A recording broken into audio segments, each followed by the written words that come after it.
Entonces, ¿qué vamos a ver el día de hoy? El día de hoy nos queda abarcar prácticamente dos subtemas que de alguna forma ya han ido revisando gracias al apoyo de la parte teórica de sus respectivos laboratorios, pero me interesa que si no lo han aprendido, llegó el momento en que forzosamente lo tienen que aprender. Y es que a partir de esta clase, todos tengan claro qué es la estructura de un anticuerpo, de una inmunoglobulina, su estructura base, y nos va a llevar a entender que hay clases y subclases. Y finalmente, el punto 7.5, nos vamos a referir a estudiar las propiedades biológicas de las inmunoglobulinas. Entonces, vamos a comenzar. Entonces, ¿por qué se llaman inmunoglobulinas? ¿Por qué se llaman anticuerpos? Creo que anticuerpos no hay ningún problema porque empezó a descubrirse que había algo en el suero que se podía generar y que podía, al inicio eran las toxinas. Entonces, si ponían toxina tetánica o toxina diftérica, se generaba algo que era capaz de neutralizar esa toxina. Entonces, había algo en contra de esa toxina. Entonces, empezaron a hablar de sueros antitoxina. Luego se dieron cuenta que no necesariamente eran toxinas, sino también podían ser la bacteria completa, partículas virales o cualquier otro compuesto. Entonces se empezó a hablar de que el suero se podía ser capaz de generar algo en contra de ese cuerpo que era inmunizado. Entonces por eso se acuñó el término de anticuerpos. Pero ¿qué pasó cuando quisieron estudiar qué componente del suero? Bueno, esto empezó gracias a que Tiselius desarrolló una técnica interesante. eh, Ganó el premio Nobel de Química en 1948 por desarrollar justamente la técnica de electroforesis. ¿Qué es la electroforesis? Bueno, la electroforesis no es más que una técnica de separación de proteínas basada inicialmente en su carga eléctrica, es decir, poner las proteínas en un campo eléctrico y las proteínas van a viajar respecto a qué carga tengan. No confundir, no perderse de lo que a veces conocen o es más común usado como electroforesis. Lo que en cualquier laboratorio en estos momentos, cuando hablamos de electroforesis, generalmente hablamos de la técnica SDSPECH. ¿Qué es SDSPECH? Pues no es más que geles de poliacrilamida en SDS. No, inicialmente la técnica fue eso, poner en un campo eléctrico, un cátodo o un ánodo, las proteínas y ver cómo se separan. Y lo que estamos proyectando a continuación, pues no es más que cómo se van a separar las proteínas presentes en el suero. Y en el suero recordemos que hay muchas proteínas. Una de las fracciones de mayor cantidad o una de las proteínas que más tiene el suero, pues es la albúmina. Se separa una fracción A, hablamos de un alfa 1, alfa 2, una fracción beta y una fracción gamma. Entonces, si yo corro una electroforesis de su suero, lo que van a observar es lo que se ve en la línea continua, la línea en verde, la línea continua. Ese es un suero. Imagínense que tienen un modelo animal, un cobayo, y lo inmunizan con toxoide tetánico. Lo hacen correr la electroforesis y lo que van a observar, el componente del suero, pues es la línea verde continua. Por eso le hablamos un suero inmune. ¿Qué va a pasar si ese suero de ese cobayo, previa a la electroforesis, lo ponen en contacto con el antígeno con el cual fue inmunizado? ¿Va a ser reconocido? Efectivamente, va a ocurrir la reacción antígeno-anticuerpo. Los anticuerpos van a reconocer al antígeno. ¿Vamos bien? Entonces, ¿qué va a pasar si están en condiciones equivalentes? Una reacción de precipitación. Exacto, va a ocurrir una reacción de precipitación. Entonces, recapitulando, siempre que esté presente un antígeno con su anticuerpo, va a ocurrir la primera etapa de la reacción antígeno-anticuerpo. ¿Y cuál es la primera etapa? El reconocimiento. Si se encuentra en cantidades equivalentes el antígeno y el anticuerpo, pues va a existir una segunda etapa de la reacción, que para antígenos solubles el fenómeno es precipitación.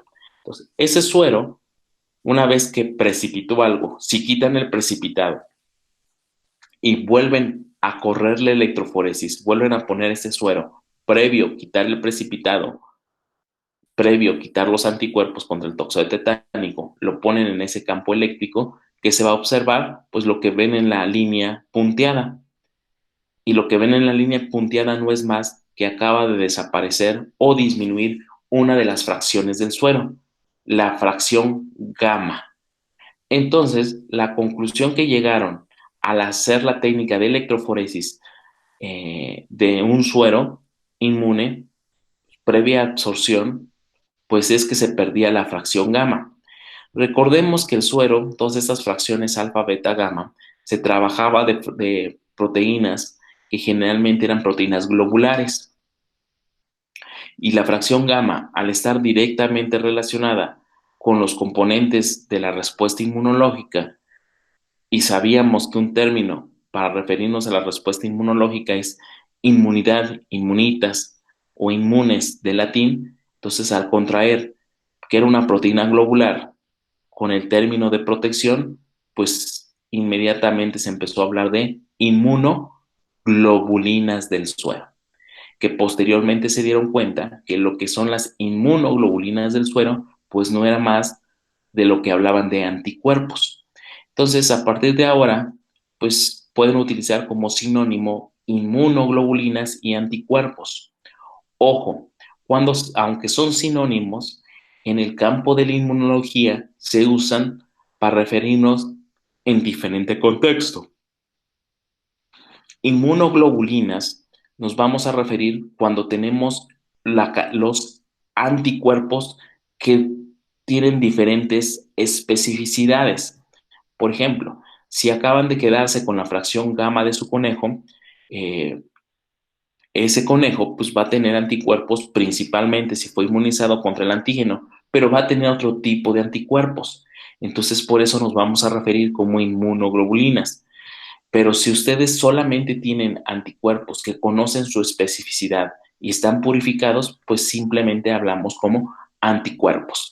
Por eso en el mercado pueden encontrar terapias con anticuerpos contra o anticuerpos anti-TNF, anticuerpos anti-interleucina 6, anticuerpos anti-interferón gamma o que conocen su blanco específico, o también existe como terapia una terapia que se llama inmunoglobulinas intravenosas séricas y que es pues nada más la purificación de los anticuerpos totales. Entonces, dudas, preguntas. Otro de los estudios que luego se hicieron sobre los anticuerpos, lejos de conocer su estructura, fue simplemente hacer el corte con diferentes enzimas. Una de ellas fue los trabajos hechos por Porter y otros por Nisonov. ¿Qué hicieron? Bueno, en 1950 y 1960 trabajaron con diferentes enzimas. Porter ocupó la papaína, mientras que Nisonov ocupó la pepsina. ¿Y qué observaron? Que ambas enzimas hacían cortes en eso que habían purificado, que le llamaban inmunoglobulinas. ¿Y qué pasó cuando hacían un corte con papaína? Bueno, ahora, conociendo la estructura, pues ya podemos saber que el corte es precisamente aquí, precisamente pues después de, del puente disulfuro que está uniendo aquí las dos cadenas pesadas. Entonces, si lo hacemos con papaína y si lo hacemos con pepsina, observamos que el corte pues va a ser antes de estos puentes disulfuro que van a permitir unir las cadenas pesadas. Bueno, lejos de haberlo estudiado con su estructura y efectivamente conocer dónde cortaba, lo que ellos veían, Porter y Misonov, era únicamente la consecuencia de esto. Entonces, cuando cortaban con papaína, su resultado era de tener solo una molécula. Tenían tres moléculas. El cortar con pepsina, en lugar de tener una sola molécula, tenían dos y algunos fragmentos peptídicos. Entonces, estos productos enzimáticos fueron probados por su actividad de unión al antígeno. ¿Y qué encontraron? Bueno, cuando hacían reaccionar estas tres fracciones que aparentemente eran del mismo tamaño, observaron que dos de estas, que eran idénticas, permitían unir al antígeno. Entonces, de ahí que se acuñó ese término, fracción de unión al antígeno. Por esa razón, la forma de abreviar es simplemente llamarla fracción F. ¿Cuál fracción? Su forma de abreviar simplemente es decir FAB. Y va a haber una fracción que no se unía al antígeno y que casualmente cuando la siguieron estudiando fue la primera fracción que pudieron cristalizar. Bueno, pudieron cristalizar gracias a que se estaba constituida principalmente de dominios constantes. Entonces, esta fracción que pudieron cristalizar le acuñaron el término de fracción FC. La C no es de constante, la C es de cristalizable. En cambio, cuando hacían un corte con pepsina, lo que obtenían es dos fracciones, una fracción prácticamente en péptidos y una fracción que mantenía la unión al antígeno. Entonces, la bautizaron, la nombraron fracción de unión al antígeno. Pero como eran dos unidas, le llamaron fracción FAB2. Entonces, por eso le ponen en un subíndice el número 2. Y prácticamente esta fracción cristalizable pues se convirtió en péptidos. Pregunta para ustedes. ¿Por qué fue más sencillo cristalizar esta fracción que bautizaron como fracción cristalizable y no la fracción FAB? Porque la fracción cristalizable tiene regiones constantes, mientras que la reacción de unión al antígeno pues reconoce diversos antígenos. Es una diversidad muy grande en cuanto a su reconocimiento. Efectivamente, como comenta su compañero, pues uno de los requisitos para poder cristalizar efectivamente es su alto grado de pureza. Y si ustedes de un suero tratan de purificar anticuerpos, pues van a tener anticuerpos, si es un suero hiperinmune, pues contra el antígeno, pero el antígeno tiene diferentes, ¿qué? Determinantes antigénicas. Entonces va a reconocer diferentes cosas gracias a que tiene dominios variables. Estos son sus dominios variables, ¿no? Que ya hemos analizado. Entonces, ¿qué significa? Que de molécula a molécula esto va a ser variable. Entonces, nunca vamos a tener, pues, de forma purificada a partir de un suero estas fracciones, lo cual dificultó al ser con dominios variables o al contener dominios variables, pues purificar. En cambio, esto de acá, pues era más fácil tener pues puros dominios constantes, tener puros dominios iguales y alcanzar un alto grado de purificación, lo cual se iba a traducir en que iba a ser fácilmente cristalizable. Entonces, siguieron los estudios, hicieron ahora sí, en lugar de hacer su electroforesis simplemente por campo eléctrico y que las proteínas se movieran por carga, pues le hicieron a través de un SDS-PESH. Entonces, ¿qué es esto? Pues poner la proteína en SDS para que realmente esté recubierta de la misma carga y de esta forma hacerla correr en el campo eléctrico y entonces todas corran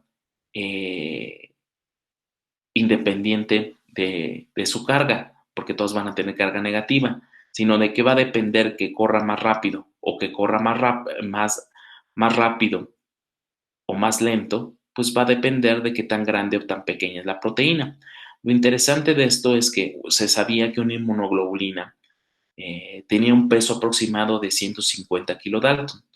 Y cuando esta técnica de SDS-PESH la trataban la muestra previamente con un agente reductor como es el 2-mercaptoetanol, pues lo que hace esto, junto con la urea en un gel de poliacrilamida, un SDS, pues no es más que romper estos puentes disulfuro.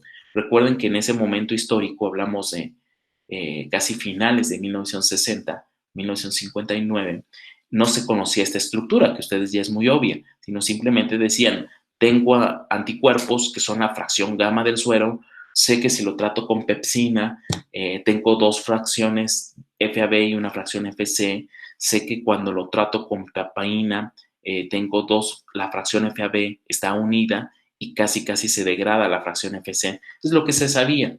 Entonces, eso que ya podían purificar, pues lo trataron con esas condiciones reductoras y pues lo único que hicieron, pues redujeron sus puentes disulfuro. Y al correr en una electroforesis bajo esas condiciones, lo que observaron fue que una parte de la inmunoglobulina corría lentamente, entonces, y otra corría de forma más rápida. Entonces, ¿por qué corría de forma más lenta?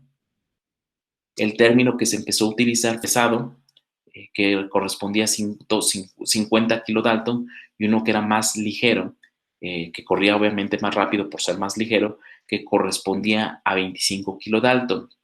Conclusión, si la inmunoglobulina estaba formada solamente por esta y esta cadena, pues 50 más 25 era 75.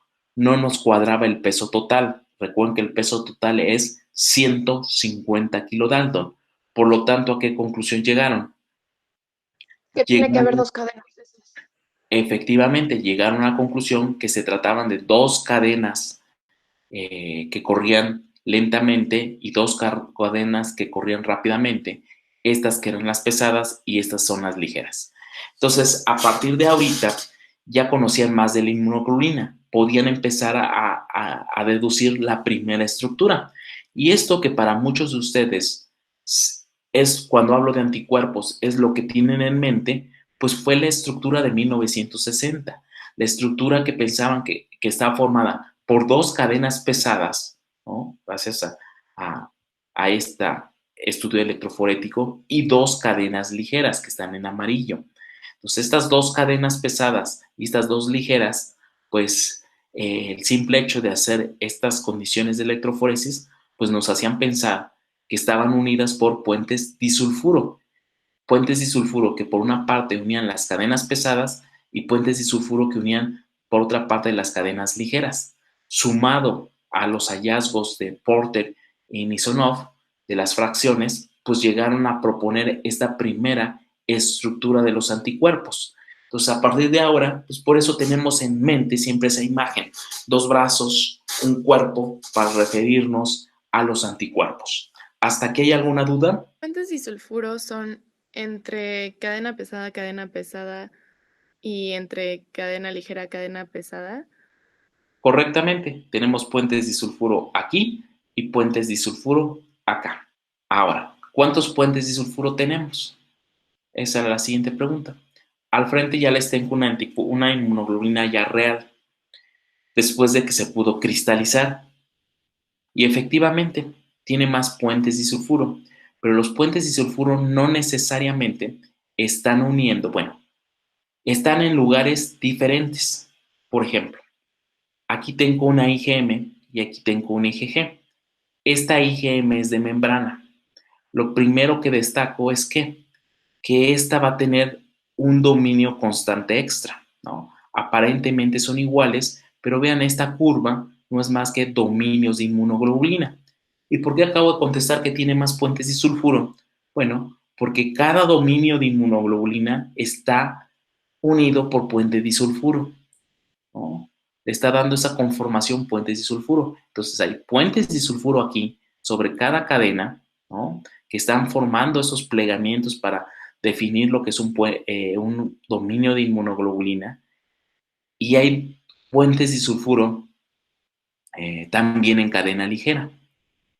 Y obviamente hay puentes disulfuro que efectivamente estaban uniendo. Entonces, dependiendo del isotipo de inmunoglobulina que tenemos, son los puentes disulfuro. Por ejemplo, la IgG va a tener dos puentes disulfuro en esta posición que le va a permitir tener cierta flexibilidad justamente ahí. Entonces, lo cual a esta región donde están los puentes disulfuro, pues llamamos una región bisagra. En cambio, la IgM en esa región no tiene los puentes disulfuro, los tiene más abajo, y a eso le suma un dominio extra. Por eso, pues su estructura presenta cierta rigidez, ¿no? Esta no va a presentar pues ninguna región bisagra. Dicho en palabras coloquiales, esa inmunoglobulina no va a poder hacer esto, solo reconocer de esta manera.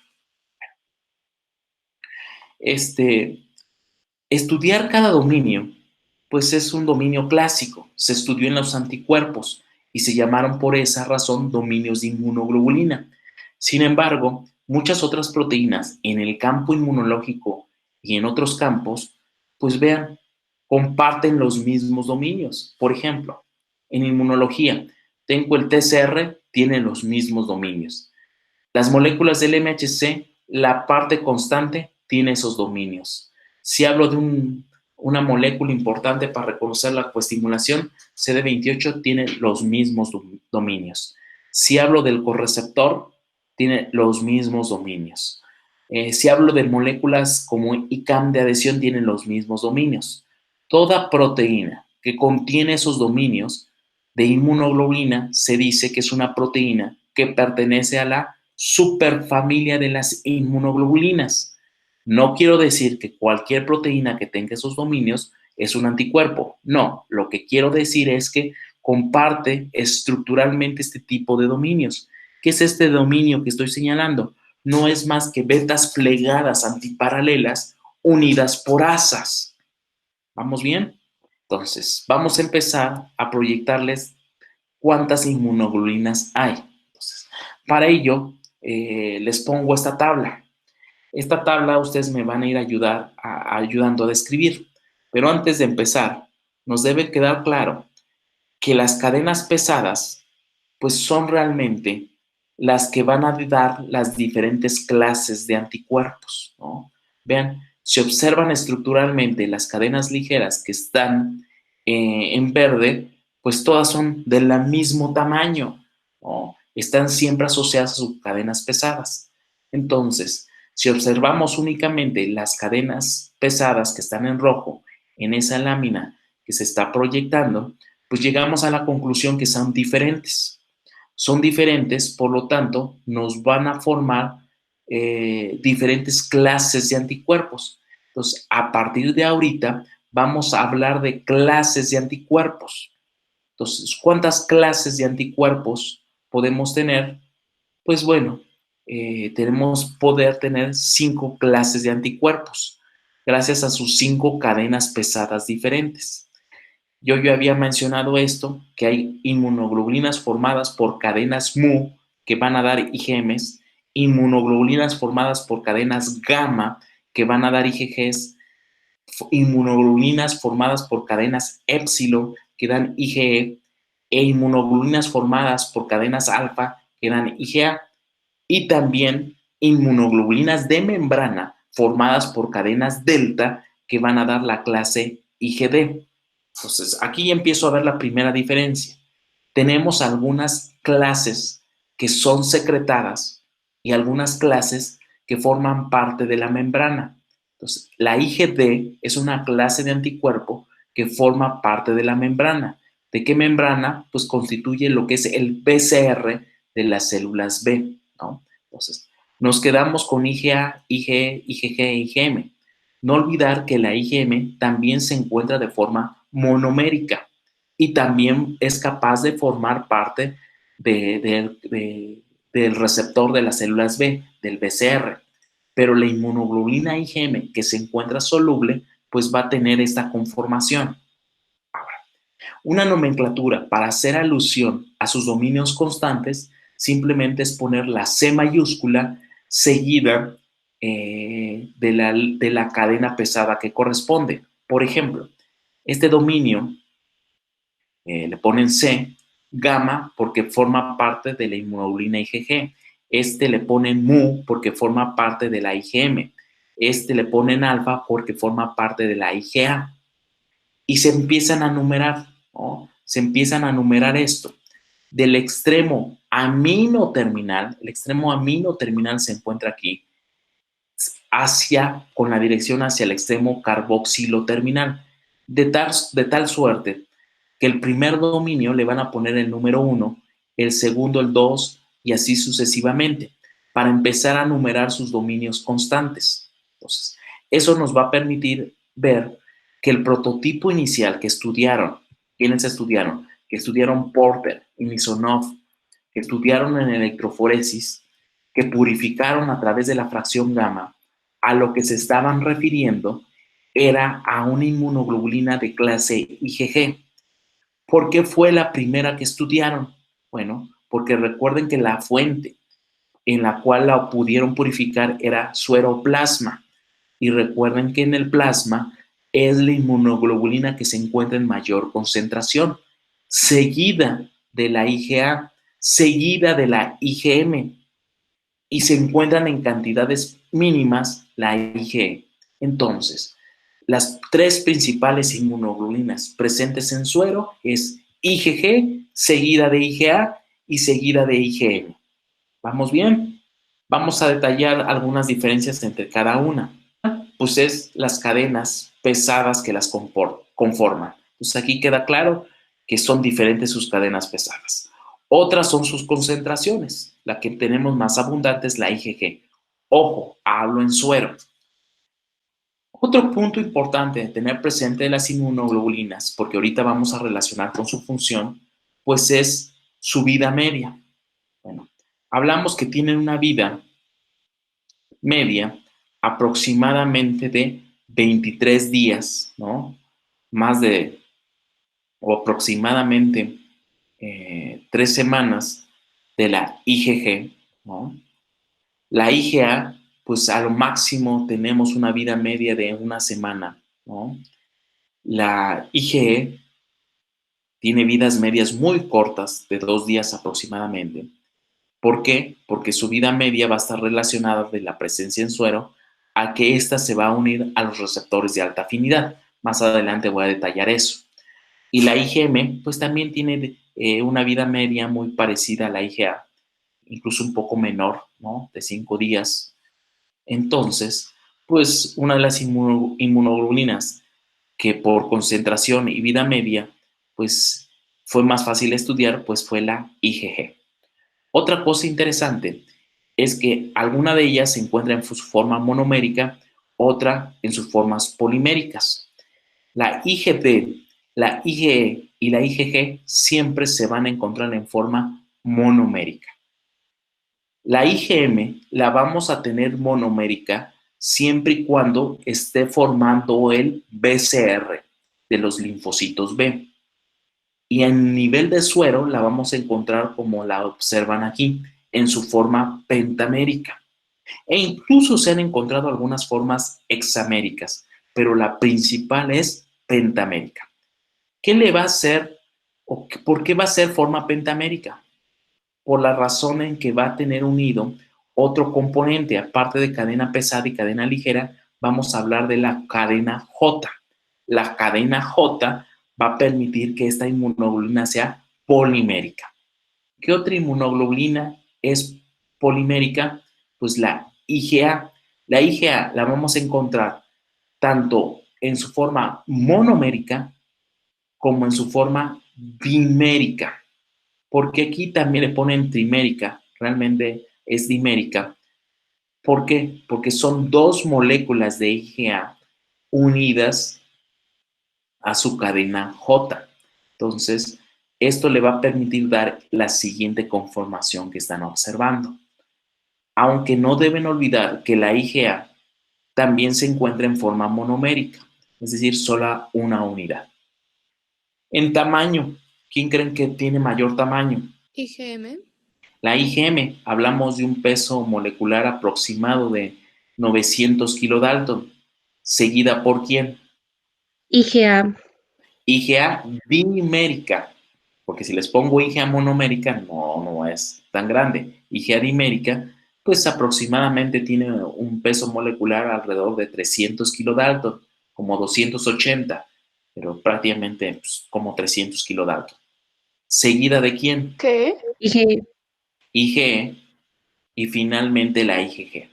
¿Por qué pudieron comprender que es que su peso molecular es mayor de la IgE versus la IgG? Porque luego resalta lo siguiente, que esta que va a tener un dominio constante extra.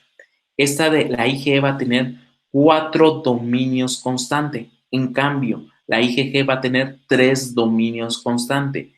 La IgM nuevamente, ¿cuántos dominios constantes tiene? 4 dominios constante. ¿Y la IgA cuántos dominios constante tiene?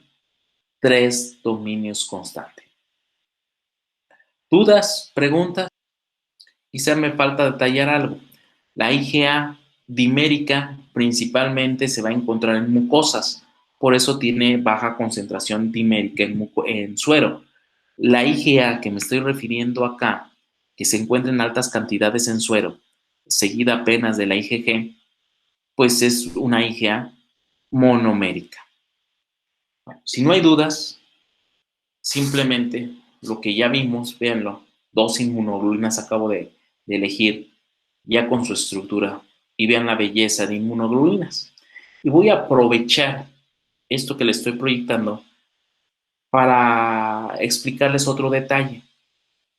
¿Cuántos sitios activos o cuántas determinantes antigénicas sería capaz de reconocer esta IgM que se encuentra aquí? 5. Sabemos que es pentamérica, ¿no? La IgM. Pero ¿cuántos sitios activos tiene? No tiene 5, tiene 5 unidades, tiene 10 sitios. Porque recuerden que cada monómero está formado por una cadena pesada y una cadena ligera. Y que esta cadena pesada y esta cadena pesada es idéntica. Y a cada cadena pesada se le asocia una cadena ligera que es idéntica. De tal suerte que vas a formar un sitio activo aquí y otro sitio activo acá. Dicho en palabras de las clases previas, aquí va a haber 3 CDRs de cadena pesada, 3 CDRs de cadena ligera y nuevamente aquí va a haber lo mismo, 3 CDRs de cadena pesada y 3 CDRs de cadena ligera. De tal suerte que lo que reconoce acá es lo mismo que reconoce aquí. Por lo tanto, ¿cuántas determinantes antigénicas es capaz de reconocer esta molécula de IgM? 1, 2, 3, 4, 5, 6, 7, 8, 9, 10. Entonces, dicho en otras palabras, la IgM es capaz de reconocer 10 determinantes antigénicas por unidad de inmunoglobulina, por unidad de IgM. ¿Cuántas determinantes antigénicas es capaz de reconocer esta IgG? 2. 2, ¿no? Y entonces, si yo me regreso a esta tablita, nos queda claro que estas reconocen 2 determinantes antigénicas. En una nomenclatura anterior le hablaban que tenía valencia de 2. No me gusta usar el término de valencia porque en química tiene otro significado. Pero bueno, vamos a hacerlo más concreto. Es capaz de tener 2 sitios activos. En cambio, esta de acá tiene 10 sitios activos y esta de acá tiene 4 sitios activos siempre y cuando se encuentre en su forma dimérica. Otra pregunta. Hay un concepto que en teoría lo deben dominar ya, pero lo quiero aclarar porque siempre hay confusión. La suma de fuerzas entre, voy a usar esta. Imagínense un antígeno que es reconocido por esta y también por esta. Es decir, que los sitios variables son iguales, simplemente aquí han cambiado las cadenas pesadas, ¿no? Y por esto estamos hablando de 2 anticuerpos diferentes. Bueno, imagínense que yo pongo un antígeno que generalmente los antígenos tienen muchas determinantes antigénicas. Pues al tener muchas determinantes antigénicas, pues no deben olvidar que van a interaccionar, ¿no? Entonces, vamos a pensar de forma hipotética que tengo un antígeno con muchas determinantes antigénicas, más de 10, y una sola molécula de IgG o una sola molécula de IgM. Entonces, pensando de esa forma, ¿quién creen que se va a unir más rápidamente? ¿La IgG o la IgM? Podríamos pensar la IgG al ponerla a competir la IgM. Entonces, para saber quién se une más rápido, tendríamos que conocer que la fuerza en que se une cada sitio activo. Pero si yo mencioné que eran iguales los sitios activos, realmente la que tiene mayor probabilidad de unión es la IgM. ¿Por qué? Porque son 10 sitios activos, ¿no? Entonces, es más factible que se una. Pues hay un término para referirnos a la fuerza de unión de todo un antígeno completo con toda una unidad de anticuerpos. Por ejemplo, toda esta molécula con su antígeno, toda esta molécula con su antígeno. Si ustedes suman las fuerzas tanto de atracción como repulsión, pues se van a dar cuenta que en ambos casos tiende a la formación del complejo antígeno-anticuerpo. Pero si hablamos del mismo sitio activo, pues realmente va a ganar la IgM. Entonces, a ese término del resultado de toda la molécula se va a llamar avidez. Avidez. Pues, ¿qué es la avidez? Pues la suma de interacción de una molécula de anticuerpo completa con un antígeno. Entonces, si yo les pregunto, ¿qué molécula tiene mayor avidez? Pues generalmente la que va a ganar por el simple hecho de tener más sitios, pues va a ser la IgM. Sin embargo, si yo hablo de dos anticuerpos que reconocen al mismo antígeno, pero tienen dos sitios activos, recordemos sus clases previas, que esto es producto de una activación, pues puede ser una activación rápida, una producción rápida de IgMs, y esto de acá es producto de una activación que requiere principalmente reacción de centro germinal. Y recordamos que en la reacción de centro germinal, entre todos los procesos que ocurren mutaciones aquí, con la única finalidad de aumentar la afinidad. Entonces, estamos esperando que este sitio activo de esta IgG tenga mayor afinidad versus estos sitios activos de esta IgM. Entonces, si yo les cambio la pregunta y les digo qué anticuerpo presenta mayor afinidad, ¿a cuál le apostarían? ¿Cuál creen que es el correcto? Al IgG. Pero si yo les pregunto cuál presenta mayor avidez, ¿cuál es la respuesta correcta? IgM. IgM. Y si yo les juego con la pregunta y les digo, ambas moléculas, tanto de IgG como IgM, tienen la misma afinidad, ¿cuál encontrará más rápido el antígeno? IgM. IgM. ¿Están de acuerdo? Entonces, es su forma de estar jugando con la estructura y hacer una diversidad de preguntas. Ahora, voy a hablar de otro pequeño detalle.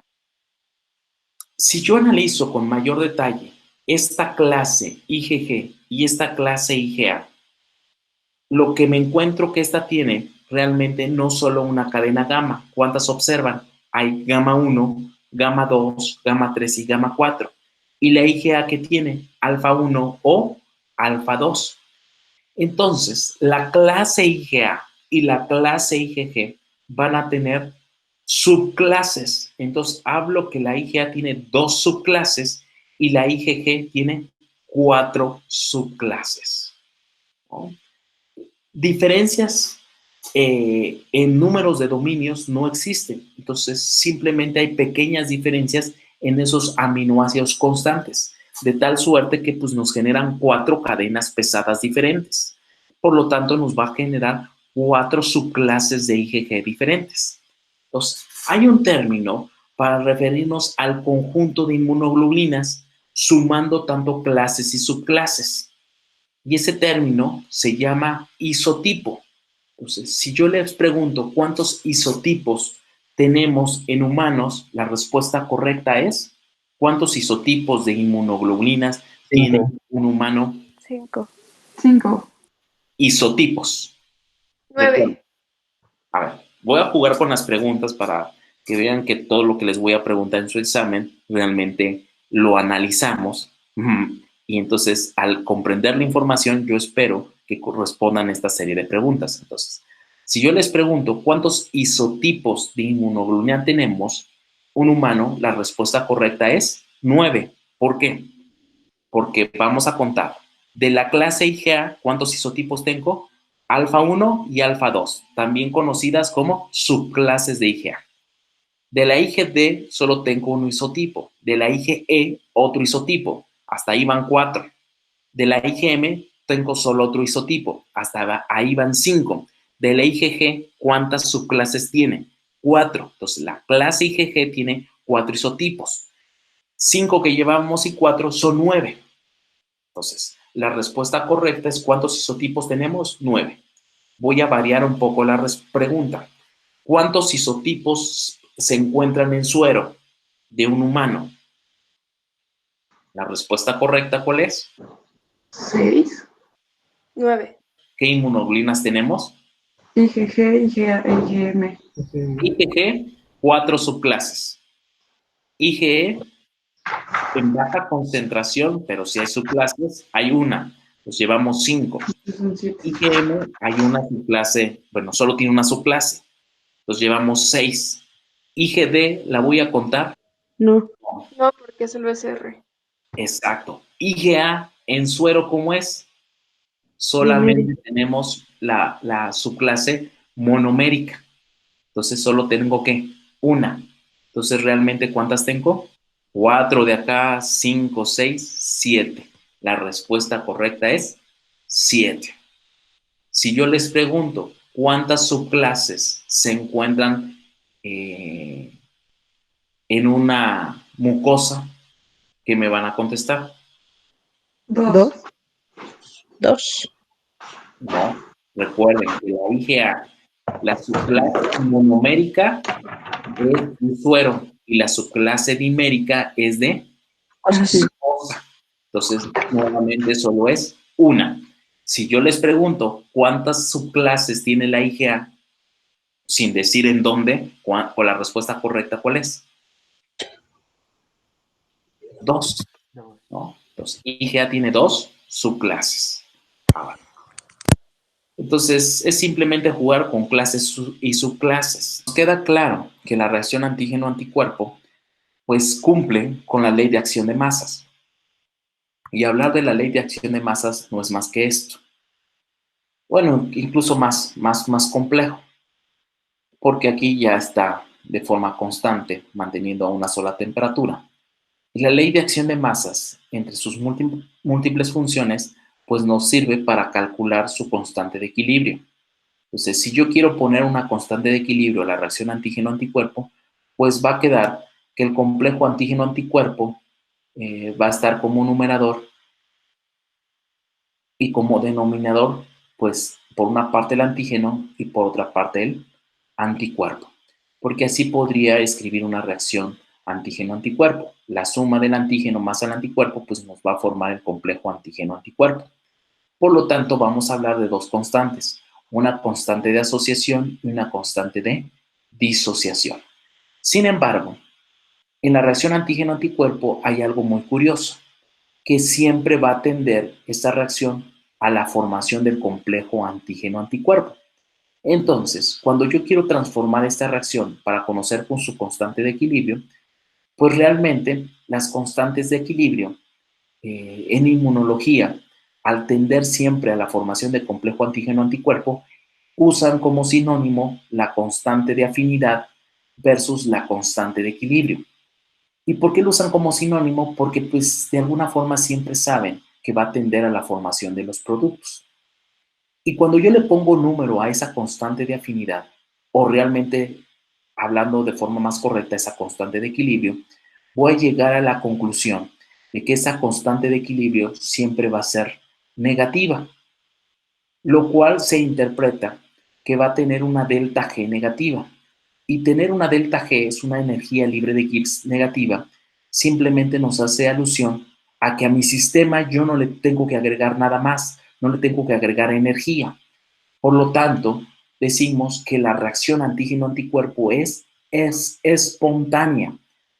La explicación de decir por qué es espontánea es porque tiene delta G, energías libres de Gibbs negativas. Decimos que es reversible, porque si analizo la interacción del antígeno con el anticuerpo, pues es analizar esta interacción del sitio activo del anticuerpo con el antígeno. Y sabemos que esa reacción, pues se trata de enlaces no covalentes, fuerzas débiles. Sin embargo, llegan a ser más fuertes que un covalente, porque realmente es la suma de varias de estas fuerzas, la suma de varias fuerzas electrostáticas, la suma de varias fuerzas de puentes de hidrógeno, la suma de varias fuerzas de Van der Waals, la suma de varias fuerzas de efecto hidrofóbico. Entonces, eso va a ser la interacción. Y al ser no covalente, pues nos va a permitir que la reacción antígeno-anticuerpo tenga otra característica. La reacción va a ser reversible. Y al hablar de delta Gs, de alguna forma muy grandes, es una reacción que además de ser espontánea, es una reacción muy rápida. Entonces, gracias a entender la termodinámica de la reacción, podemos entender que es rápida y espontánea. Y al entender la naturaleza de su unión y saber que no es covalente, pues podemos entender su reversibilidad. Y entendiendo todo lo que acabamos de ver de cómo se generan los anticuerpos que provienen de un mecanismo de recombinación y que se pueden generar una gran diversidad, dicho en otras palabras, para cada molécula tengo un anticuerpo, pues podemos entender que la reacción es específica, ¿no? Para cada cosa tengo un anticuerpo que se une de forma específica. Entonces tengo para cada antígeno un anticuerpo que va a favorecer esta reacción de formación de antígeno-anticuerpo y no cualquier anticuerpo. Entonces, hay un anticuerpo propio para este antígeno. Si cambio de antígeno, hay otro anticuerpo propio para ese antígeno. Entonces, por eso digo que el anticuerpo, dentro de sus características, es ser específico. ¿Dudas sobre la termodinámica de la reacción antígeno-anticuerpo? ¿Podría repetir por qué es rápida? ¿Por qué es rápida? Porque mantiene deltas Gs, aparte de ser negativos. El hecho de ser negativo es que es espontáneo. Entre más en orden de magnitud sea más grande ese número, pues hablamos que la reacción ocurre en menor tiempo. Entonces, el orden de las delta Gs que hablamos en la reacción antígeno-anticuerpo, el peor escenario es por 10 a la menos 6 delta G. En un escenario promedio, 10 a la menos 9. En un escenario que ya fue repetidas ocasiones el antígeno, hubo reacciones de centro germinal, hubo maduración de la afinidad, puedo alcanzar hasta 10 a la menos 6, 10 a la menos 14. Entonces, si se dan cuenta, hablo de rangos, aunque hablo que puede aumentar esa afinidad, estoy hablando de rangos que el peor escenario es 10 a la menos 6. Entonces hablamos de tiempos muy rápidos. Entonces prácticamente si yo pongo en contexto el antígeno y el anticuerpo, estén pensando que por termodinámica inmediatamente se van a unir, sin agregarle nada al sistema, por eso digo que es espontánea y va a ser una reacción rápida. Recuerden sus clases de química, cuando calculaban delta Gs, pues no tan grandes.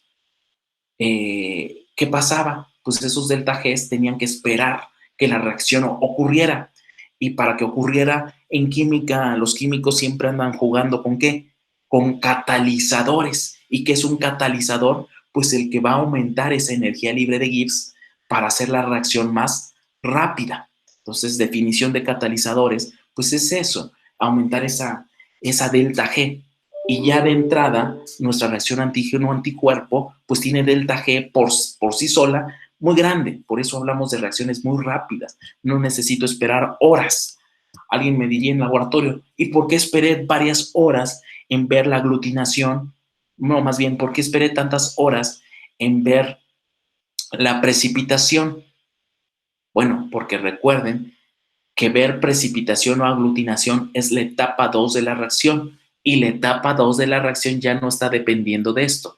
Está dependiendo si el antígeno estaba soluble o estaba particulado, o está dependiendo si el antígeno, de la cantidad de antígeno y de la cantidad de anticuerpo, si están en condiciones equivalentes para formar un efecto visible. Pero el efecto, que es la etapa 1 de la reacción, es esto, la termodinámica. Y hablamos de que son reacciones muy rápidas. En cuestión de un minuto, de segundos, rápidamente se va a unir. ¿Más preguntas? Profesor, Sí. ¿HP es sinónimo de antígeno? Sí. Entonces, Buena pregunta. ¿Por qué se me ocurrió poner HP? Porque, ahí les va, no quería meterme en ese detalle, pero ya me hicieron preguntarme por qué HP es antígeno. HP es las siglas de un apteno. ¿Y por qué se ocupó un apteno? Porque piensen en cualquier antígeno. Piensen en una bacteria. Si esto fuera una bacteria, no sé si me ven a mí en la cámara, pues si esto fuera una bacteria, pues tiene muchas determinantes antigénicas. Puede haber una determinante aquí, otra determinante acá, otra en medio, otra atrás. Por los que no me están viendo en la cámara, piensen en una bacteria. Dicho en otras palabras, piensen que hay una determinante o muchas determinantes en el flagelo, muchas determinantes en el LPS, muchas determinantes en el interior. Entonces, si yo quiero hacer o estudiar la termodinámica de la reacción antígeno-anticuerpo contra una bacteria, pues me voy a volver loco, porque nunca voy a tener un sistema 1 a 1. Y entonces, para estudiar la termodinámica de la reacción antígeno-anticuerpo, se usaron aptenos. Entonces, un apteno, ustedes pueden controlar cuántos determinantes antigénicas tiene. Por ejemplo, el apteno más sencillo, o de los que más se estudiaron en esto, es el dinitrobenceno. Entonces, el dinitrobenceno, pues tiene solo 2 determinantes antigénicas. Entonces, realmente, el tratar de poner una ecuación de grado 1, la más sencilla, pues estrictamente hablando, tengo que tener un antígeno con una sola o con 2 determinantes antigénicas. Entonces, por eso, la forma correcta es hablar de la reacción antígeno-anticuerpo en aptenos. Sin embargo, al poner un antígeno como bacteria o un virus, sigue siendo válido esto, pero se complica. Realmente, calcular la constante de equilibrio o la constante de afinidad de un anticuerpo, pues es una técnica de laboratorio, no es una técnica que lo puedan aproximar con concentraciones, como ocurría en reacciones típicas en química general, ¿no? Por esa razón. Gracias. Entonces, esto, estudienlo ya es de QFBs, que lo tienen que dominar, las diferencias entre cada cosa, lo vimos en laboratorio, pero eso nos permite entender ya bien el significado de afinidad y avidez, ¿no? ¿Dudas? ¿Preguntas? ¿No? Entonces, ¿qué es la afinidad? La suma de fuerzas de atracción y repulsión, pero únicamente ¿de qué? De una determinante antigénica y un sitio activo. Es decir, la suma de fuerzas entre esto, entre una reacción de aquí. En cambio, la avidez, que es la suma de fuerzas de toda la molécula completa con todo el antígeno que está interaccionando. Entonces, nada más para que no se me pierdan. Digo, ¿para qué me sirve que un antígeno se una a su anticuerpo con toda esta termodinámica? Biológicamente, ¿para qué sirve? Esa es la pregunta, ¿para qué me sirve? A nivel de laboratorio sirve para mucho, no acabamos, pero a nivel biológico simplemente lo voy a reducir a que la consecuencia inmediata de la unión antígeno-anticuerpo simplemente es neutralización, ¿no? ¿A qué me refiero con neutralización? Ahorita traigo unas animaciones, rápidamente lo vemos. Sin embargo, adentro del cuerpo, cuando ocurre la reacción antígeno-anticuerpo, si existe la presencia de otras moléculas, como las proteínas del complemento, pues la consecuencia biológica del anticuerpo pues va a ser la activación del complemento. Pero si además las células tienen receptores para esos anticuerpos, pues la consecuencia biológica va a ser o activación o inhibición. Entonces, realmente hablamos de 3 propiedades biológicas: las mediadas por la simple presencia del anticuerpo, las mediadas por moléculas solubles y las mediadas por células. ¿Por qué por células? Porque las células pueden tener receptores. Preciso otro detalle: los receptores de inmunoglobulina siempre se unen a la fracción Fc, es decir, a los dominios constantes. Entonces, piensen molecularmente que cada que les digo tengo un receptor para anticuerpo, va a estar interaccionando por esta parte de acá y no por esta parte de acá. Bueno, teniendo eso en mente, va a ser bien sencillo. Piensen en una toxina. ¿Por qué una toxina? Piensen en toxina colérica, el cólera. Piensen en toxina tetánica o diftérica. ¿Por qué tiene su efecto nocivo, tóxico? Bueno, la toxina, cuando llega a su receptor, pues va a desencadenar toda esa fisiopatología, todos esos problemas que se traducen en un problema, en una enfermedad, en un efecto tóxico nocivo. Entonces, eso se entiende, no es más que seguir con el modelo de ligando receptor, ¿no? Pero, ¿qué pasaría si en su sistema, adentro del cuerpo, yo tengo la presencia, además de la toxina y del receptor, previo yo tengo la presencia de anticuerpos? ¿Qué isotipos? IgM, IgG, IgA si yo tengo la presencia de esos anticuerpos, ¿no?, en cualquier isotipo, porque recuerden que este tiene 4 isotipos y este 2 isotipos, y este tiene un solo isotipo porque es un monómero. Dicho en otras palabras, estas 3 clases de anticuerpos, precisando que esta tiene 4 subclases y esta tiene 2 subclases. En total, diría que estos 9 isotipos de anticuerpos tienen la capacidad de ¿qué?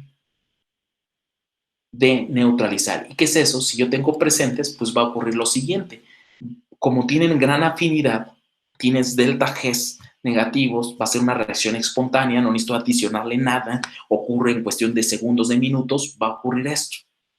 Entonces, el simple hecho de la reacción antígeno-anticuerpo, pues me va a impedir que llegue a su receptor. Por esa razón, se puede gozar de inmunidad. Entonces, por esa razón, toda la toxina libre, pues es neutralizada y no hay ningún problema. Vamos a pensar en tiempos de pandemia. Hablamos de que el COVID, su receptor en los neumocitos, pues es un receptor AC2, ¿no? Un receptor de estos de angiotensina. Entonces, para que infecte la partícula viral, pues tiene que ocurrir ligando receptor. ¿Qué pasaría si mágicamente o después de una respuesta inmunológica tengo estos isotipos de anticuerpos neutralizantes? Pues de forma muy interesante, estos anticuerpos, pues de alguna forma neutralizarían las partículas virales, ¿no? Neutralizan estas partículas virales y eso va a impedir, pues que de alguna forma, pues lleguen a sus receptores. Eso es la terapia que actualmente están usando. Quieren purificar de pacientes convalecientes anticuerpos neutralizantes. Vean, casualmente son los anticuerpos que se encuentran en suero, ¿no? Son los anticuerpos que se encuentran en plasma, ¿no? Y que se encuentran en grandes cantidades. Casualmente los 3 que se encuentran tienen funciones neutralizantes. Entonces, ¿qué se busca? Purificar de los pacientes convalecientes, ¿no? Introducirlos a sus pacientes que tienen un mal escenario por el virus. Entonces, ¿qué va a hacer? Inmediatamente reconocer, porque la reacción es rápida, específica y espontánea, y entonces de esa forma la partícula viral ya no va a infectar más células. ¿Por qué estos viriones los asocia a una membrana? Porque recuerden que para que una partícula viral infecte otra célula, primero se replicó adentro de un virus. Pues por eso lo pongo de esa forma. No solo son con virus, también con microorganismos. Recuerden que las bacterias, para que puedan invadir a un hospedero, pues necesito también cierta adhesión. Los microorganismos tienen cierta adhesión y me va a permitir pues que la bacteria colonice. ¿Qué pasaría si yo tengo nuevamente estos isotipos neutralizantes? Se pegan y prácticamente ya no van a permitir esa adhesión en su lugar, en su sitio. Entonces estoy inhibiendo la adhesión. Entonces dense cuenta que esa forma, me voy a regresar a mi primera diapositiva, esa forma que, esa consecuencia inmediata, que es neutralización y que pareciera algo muy sencillo, pues es muy útil tanto para virus, bacterias, ¿no? Y para cualquier agente nocivo. Por ejemplo, puede ser un producto de bacteria, puede ser una toxina. Entonces, ese es el fenómeno biológico, neutralización. Los demás van a depender de receptores. No voy a hablar más de activación del complemento, puesto que ustedes ya se lo saben. Recuerden vía clásica del complemento. ¿Qué requiero? ¿Qué anticuerpos requiero para activar complemento? La mejor activadora de complemento es IgM, pero también hay otra clase de anticuerpo que también es capaz de activar complemento. IgG. IgG, entonces ya empezamos a jugar. Si tienen IgM, pues no hay problema. IgM solo hay una clase, pero si tienen IgG tienen diferentes subclases, ¿no? Esas subclases todas fijan complemento, incluso hay estudios que demuestran que una fija más que otra, pero no vamos a llegar a ese detalle, pero sí vamos a conocer las diferencias entre IgM y IgG. ¿Quién fija mejor complemento? IgM, porque para fijar IgG, en una escuela clásica, en lo primero inicial, decían que requerían 2 IgGs, 2 moléculas de IgGs para fijar complemento.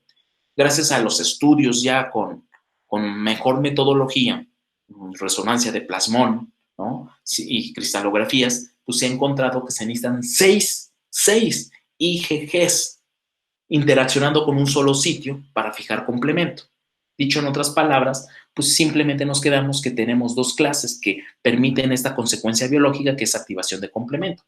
Y activar complemento es por vía clásica, porque una vez que se unió la IgM o varias IgGs al sitio, ¿qué va a permitir? Que se una ¿qué? C1Q. Y después de que se une C1Q, ¿qué va a pasar? Entran las moléculas C1R y C1S. Eso ya lo vimos, por eso en mi diapositiva les puse. Y C1R y C1S, ¿qué va a pasar?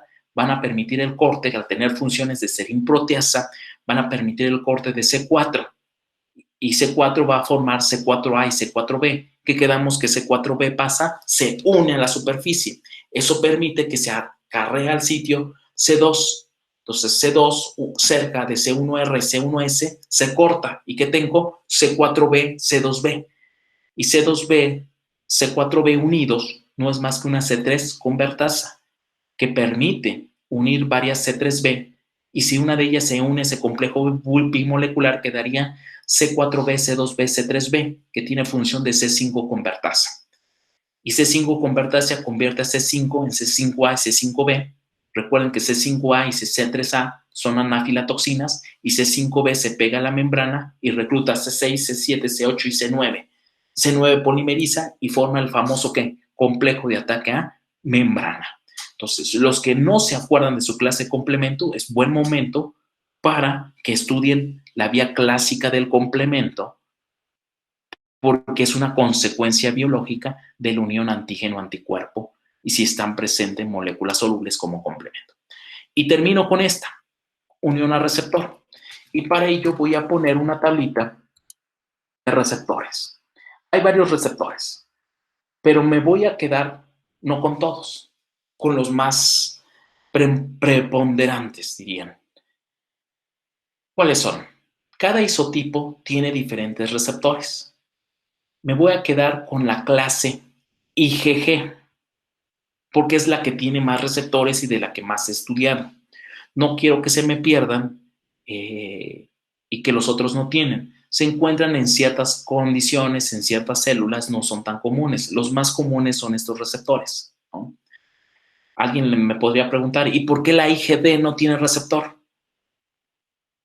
La respuesta es muy obvia, quizá no en un examen, pero ya ahorita con ese conocimiento que tienen, inmediatamente me van a decir, ya sé por qué la IgD no tiene receptor FC, porque la IgD no es soluble. ¿La IgD qué es?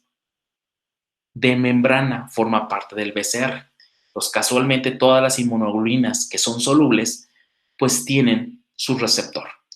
Y me voy a quedar simplemente analizando estos receptores, los de la que reconocen la clase IgG. ¿Cómo se llaman? FC porque reconocen la fracción C, constante de las inmunoglobulinas. Gamma, ¿por qué? Porque solo reconocen estos receptores clases de IgG. Por eso se llaman FC gamma. La R es de receptor. ¿Cuántos tengo? Tengo 3 receptores. FC gamma R1, FC gamma R2, FC gamma R3. También tienen su nomenclatura de clúster de diferenciación. Es CD64, CD32 y CD16. Bueno, vámonos a un detalle de los receptores. Los receptores, una vez que unen al ligando, que es el anticuerpo, pero para que el ligando pueda unirse a su receptor, necesito complejos antígeno-anticuerpo. Es decir, que el anticuerpo ya reconoció su antígeno, entonces ya es factible de unirse a través de su receptor. ¿Queda claro ese concepto? Entonces, ya que está un antígeno anticuerpo unido, se une a su receptor. Hay 2 señales de activación y señales de inhibición. ¿De qué van a depender? De qué tipo de receptor y en qué células se encuentran, o mejor aún, en qué momento de todo lo que hemos visto de inmunología se está expresando, o si es un receptor de activación o de inhibición. Entonces, esto se puede hacer una red muy compleja de activaciones e inhibiciones. No quiero complicarlos y nada más voy a detallar los 3 receptores con su función básica. No quiero decir que solo tengan esa función. No quiero decir que solo sirven para eso. Sirven para muchas cosas, pero vamos a irnos acercando al tema. Entonces, El receptor Fc gamma R1, también conocido como CD64, sus dos principales funciones del 64 va a ser la fagocitosis y la activación de fagocitos. ¿A qué me estoy refiriendo?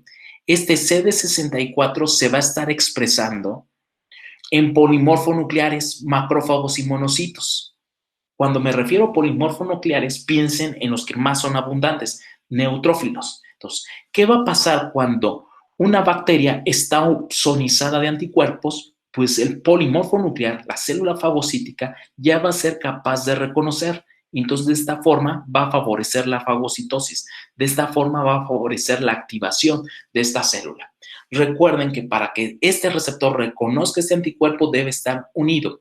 Por eso digo que una de las funciones del Fc gamma R1, también conocido como CD64, es la fagocitosis.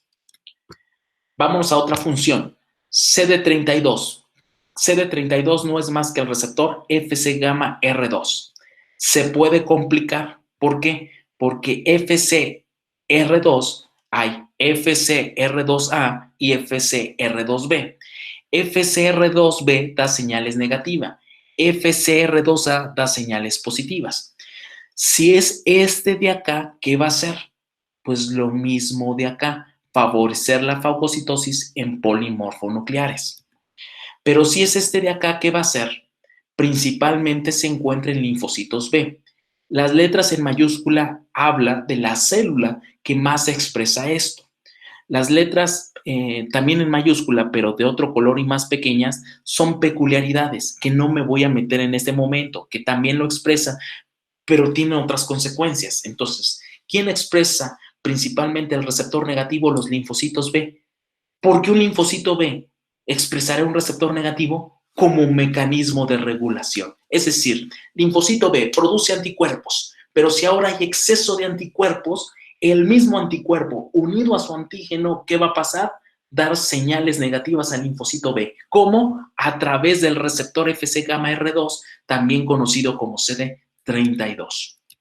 Entonces, por eso digo que FcR2A tiene funciones de fagocitosis y Fc gamma R2B tiene funciones inhibitorias. ¿Cómo se llama ese proceso de inhibición? Inhibición por retroalimentación de la respuesta humoral. Ese es el nombre más preciso y más correcto.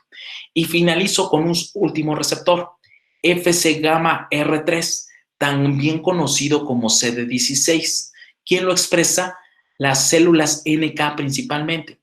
Otras células, hay otra isoforma de esto, FcR3b. No me voy a meter, no voy a preguntar de este.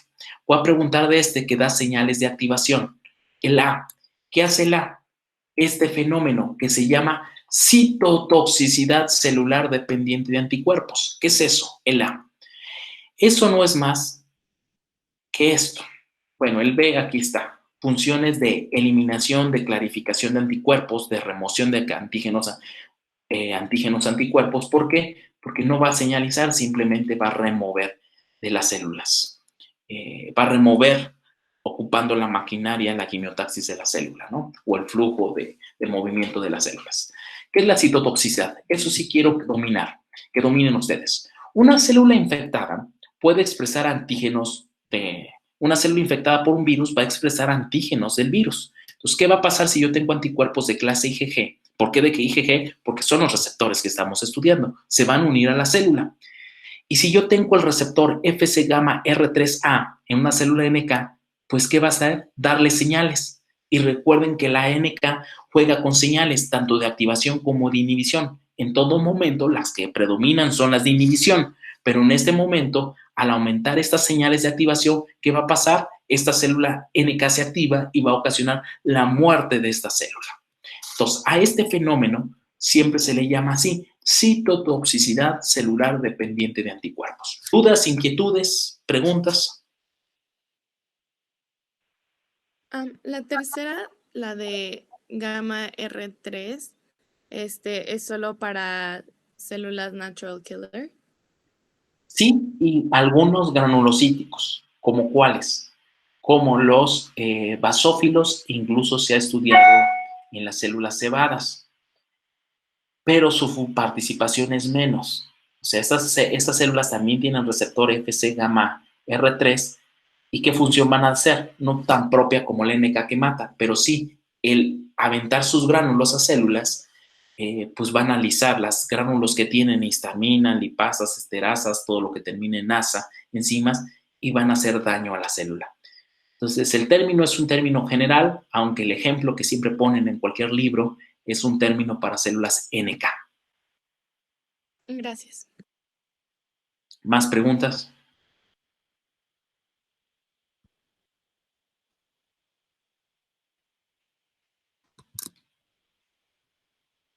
Si no hay más preguntas, pues ese es el último tema de la respuesta de B. Me voy a apurarles a subirles los videos. Y recuerden que tenemos nuestro examen el próximo martes. Nos vemos en línea para hacerles algunas recomendaciones o solventar algunas dudas. La misma modalidad. Por ahí les mandé una encuesta del examen previo. Por favor, contéstenla a los que no la han contestado. Creo que ya muchos la contestaron, pero sí hay varios faltantes. ¿Más preguntas, más dudas, más inquietudes? Bueno, mil disculpas, creo que me excedí del tiempo, también llegué algo tarde, pero créanme que pues estoy trabajando, les digo que en la producción de estos tubos y del personal que teníamos, no de ustedes, sino todo personal de profesores de la UNAM, en la producción ya se nos, bueno, ya no van 3 personas porque tienen síntomas. Esperemos que no sea de COVID. Entonces, el trabajo cada vez aumenta y cada vez somos menos. Y en medicina no me autorizan a apoyarme de alumnos. Entonces, ya pronto vamos a iniciar en Facultad de Química y ahí sí espero si no hay nada más, pues que tengan un excelente día.